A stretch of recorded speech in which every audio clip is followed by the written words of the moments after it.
Media one channel Shivasai family members అందరికీ నమస్కారం. Today special topic బోనాల జాతర. మన తెలంగాణలో నెల రోజుల పాటు బోనాల జాతరే జాతర. ప్రజలు అత్యంత భక్తి శ్రద్ధలతో జరుపుకునే బోనాల ఉత్సవాలు గురువారం నుంచి ప్రారంభం కానున్నాయి. ప్రత్యేక రాష్ట్రం ఏర్పడిన తర్వాత ప్రభుత్వం బోనాలను అధికారిక పండుగగా ప్రకటించింది.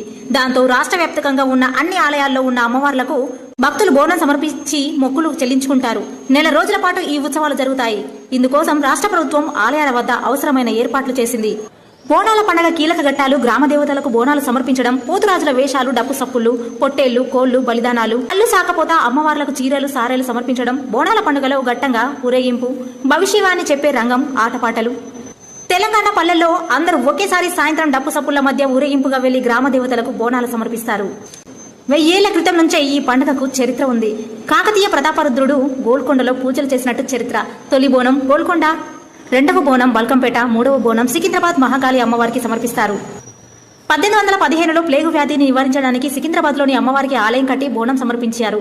బోనాల చివరి రోజున సికింద్రాబాద్ మహాకాళి ఆలయంలో చెప్పే భవిష్యవాణి అత్యంత ప్రాముఖ్యతం.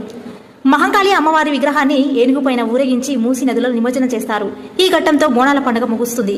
సో ఇదండి మన తెలంగాణ ప్రజల యొక్క గోల్కొండ బోనాల జాతర. మీ SSC media one channel Shivasai groups. నేను మీ Divya Kiran. Thank you to all. So విన్నారు కదా అండి. ఈ వీడియో కనుక మీకు నచ్చినట్టయితే like, share, comment and do subscribe and click the bell icon. Thank you SSC media one channel.